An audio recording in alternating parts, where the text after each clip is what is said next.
Hello everyone. Our lesson for today is Inchworm's Tale. In this lesson, we'll recognize how each animal is unique by the special different features it has, whatever its size is.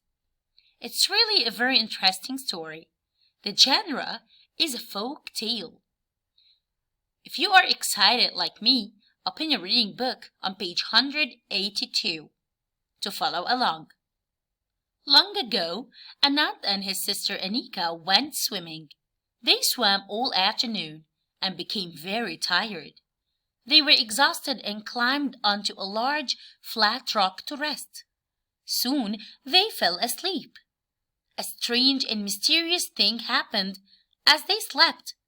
The rock beneath them grew and expanded until it reached the clouds.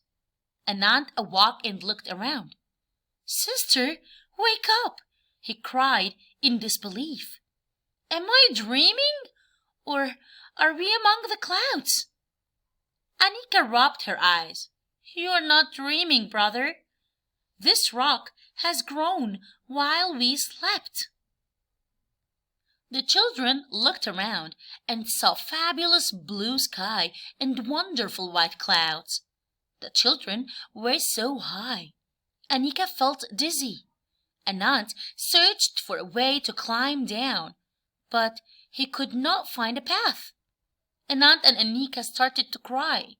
They felt fear and dismay. Below, the villagers became worried. Where were the children? They searched the forests, meadows, river and lakes. Then Isha, the village chief, looked around and noticed Hawk sitting on a tree branch.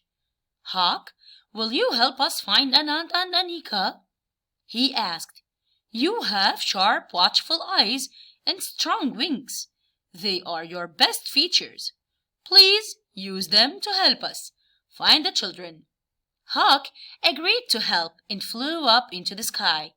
He tilted his head and squinted his eyes at the bright sunlight. When he was near the clouds, he spied the children on the rock.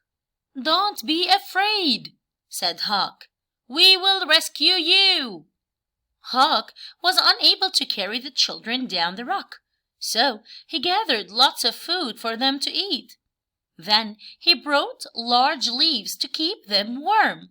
Hawk wanted to make sure they were safe and unharmed. Hawk flew down to the village and spoke to Isha. Isha called all the animals together and told them they needed help to get the children down. He asked each animal to use its most special feature to climb the tall rock. Several tried and failed. Mouse's teeth were strong and unique, but they couldn't help her climb up the rock. Bird's huge claws were good for climbing up trees.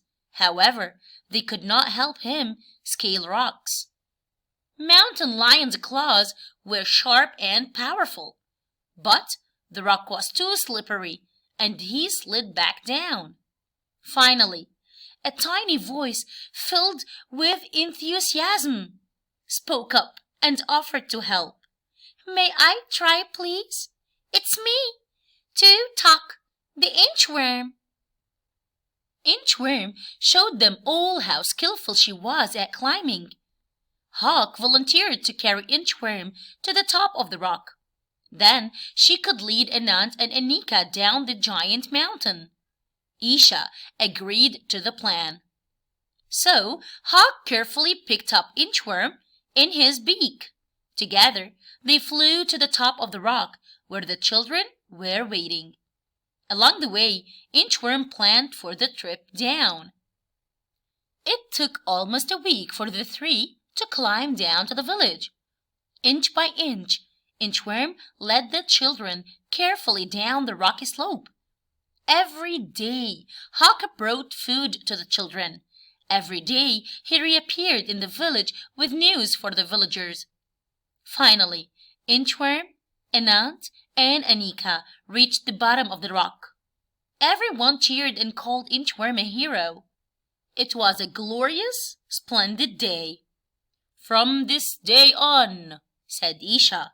"I rename the big rock to Tuck on Ula, after the brave Inchworm."